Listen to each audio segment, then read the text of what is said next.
It's hard to believe that something so small can completely wreck your day. What's up, my dude? Your friendly neighborhood Tony, and today in the Spare Tech Room, we're diving into a topic that might seem a bit mundane at first, but trust me, it's one of the most crucial pieces of the puzzle for anyone who's trying to get into photography or into making videos. SD cards. Yeah, those tiny little cards that hold all of your precious photos and videos. They're a lot more important than you might think. Now, if you've ever found yourself staring at a wall of SD cards or scrolling through a bunch of Amazon listings, thinking to yourself, do I really need to worry about all these specs? Well, you're not alone. It can be super confusing, but don't worry, I got you covered. Today, we're gonna break down everything you need to know about SD cards, from what all these mysterious numbers and letters actually mean, to how to choose the right cards for your specific needs, and even a few tips here and there to make sure that you never lose a single shot or video. And hey, just a quick heads up, before we get started, I've linked my favorite SD cards in the description box below, and I even sorted them by category so you know exactly what you're getting. Now, of course, those are Amazon affiliate links, so if you use them, you're helping out the channel at no additional cost to you. Plus, I've already hunted down the best deals on each one of them, so go ahead and check those out.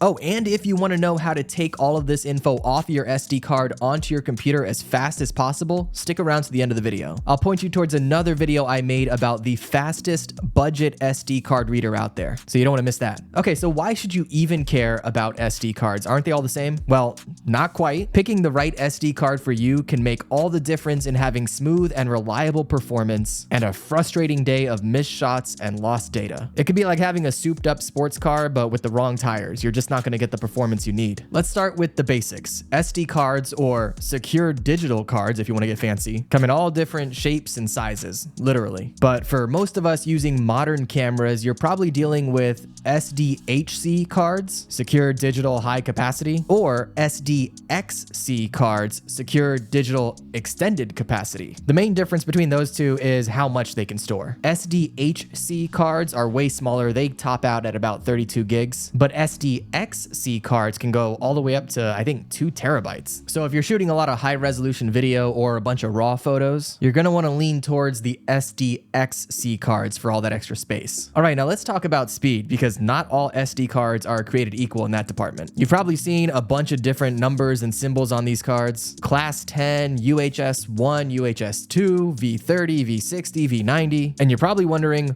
what does all this mean? Well, okay, let's break it down so you know exactly what you're looking at. First up is the basic speed class, the little number in the circle, like class 10. This number represents the minimum write speed of the card in megabytes per second. So a class 10 card guarantees at least 10 megabytes per second of write speed. Now, this is usually enough for kind of standard photography or maybe 1080p video, but if you're stepping that up to 4K or higher, you're definitely gonna want something faster. And that's where UHS comes into play, or ultra high speed. UHS-1 and UHS-2 have a higher data transfer rate, which is crucial for video, especially if you're shooting in 4K or if you're doing kind of burst photography. These are numbers you don't need to remember, but UHS-1 has a bus capacity of 104 megabytes per second, while UHS-2 can go up to 312 megabytes per second. And that's thanks to an extra row of pins that the UHS-2 cards have. So if you're serious about video, particularly at higher bit rates, then you definitely want to go with UHS-2. It's absolutely worth the investment, no question. And then from there, you're dealing with video speed classes. This is going to be the V30, V60, V90 that you've seen on the SD cards. And this tells you the minimum sustained write speed that the card can handle. So V30 is going to be fine for 4K video at kind of standard frame rates and bit rates. V60 is what you're going to want to look into if you're dealing in maybe 10-bit video or higher frame rate 4K video, like 120 frames per second. And then V90 is when you basically want to take all the stops off. If you're shooting up to 8K video or raw video or any of these super high bitrate videos, or doing professional work where there's zero room for error. Now, I know this can all sound a bit overwhelming, but getting the right SD card is crucial if you want to avoid things like dropped frames in your video, or to just keep your camera from stopping recording because the card just can't keep up. So make sure you are not skimping here, especially if you're shooting more higher resolution video. Before we move on, if this video is helping you out at all, can you do me a solid and just drop a like on it? Just clicking that little thumbs up button really does help me out. And if you want to see more videos like this, consider subscribing. I am slowly on my way to 1,000 subscribers, and I would love for you to join me. Okay, next up, let's talk about capacity for just a second. As I mentioned earlier, SDHC cards max out at 32 gigabytes, and SDXC cards go much higher. But how much storage do you actually need? And is there a such thing as having too much? Well, it really depends on what you're trying to shoot. If you're just doing kind of standard casual photography, a 64 gig card might be just fine. But if you're shooting a lot of 4K video or raw photos, then you might want to look into something with a bit more storage. I'm talking 128 gigs, 256, 512 even. Just remember that the more storage you have, the more you're going to be able to save onto that card, but also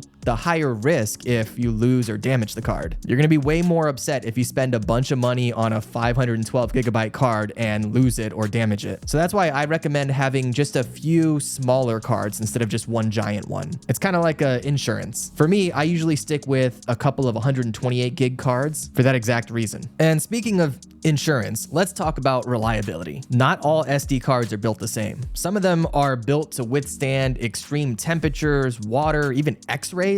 And so if you're shooting in outdoors, extreme climates, freezing temperatures, or maybe in the desert or something like that, make sure you're picking a card that's up for that challenge. Again, I'm gonna list all my recommendations in the description box below, including a card that is built to handle extreme conditions. There's nothing worse than getting back to your computer after maybe a long vacation or a really important job only to realize that your SD card couldn't handle the conditions that it was in. All right, so you've got your SD cards. How do you make sure that they last you a long time? Because let's be real, these things aren't cheap. And if they do go bad, the best case scenario is that you have nothing on them. And worst case scenario, you lost a lot of really important photos and videos. Well, the first thing you want to do is before every single shoot or after you've unloaded all the videos and photos off of it is to format the card fully. Don't just delete the files manually. Formatting the card ensures that the file structure is optimized for your camera, reducing the risk of corruption. It's quick and easy, and it can save you a bunch of headache in the future. Next, avoid filling your card to the brim. Try to leave some space on it, maybe 10 to 20%, because maxing out the card can also hinder your performance. Your camera buffer can fill up faster, or you might run into some issues where the card gets corrupted. Trust me, these are really simple things that you can do to avoid a lot of trouble. Also, be gentle with your card. I know it looks like these are just bits of plastic, but these are actually pretty delicate. You want to try to keep them in protective cases when you can. I'll link my favorite case for SD cards in the description box. And also, you want to try to avoid damaging the contacts on the back of the SD card. Oh, and here's a big one.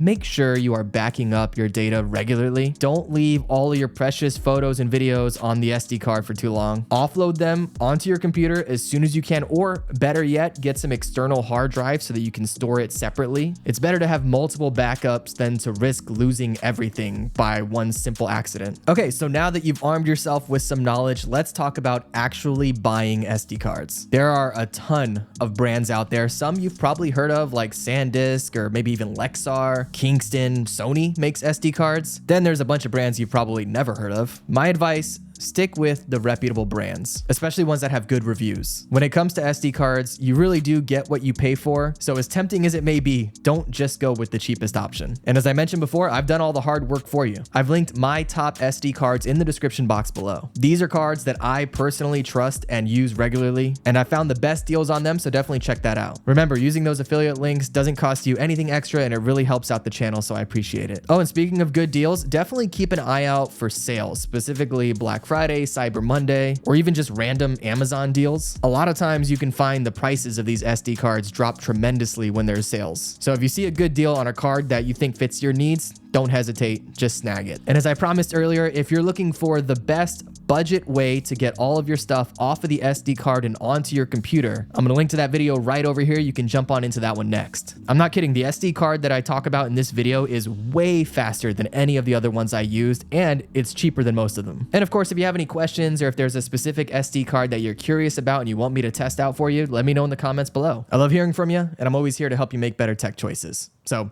I'll see you next time in the Spare Tech Room. Be good.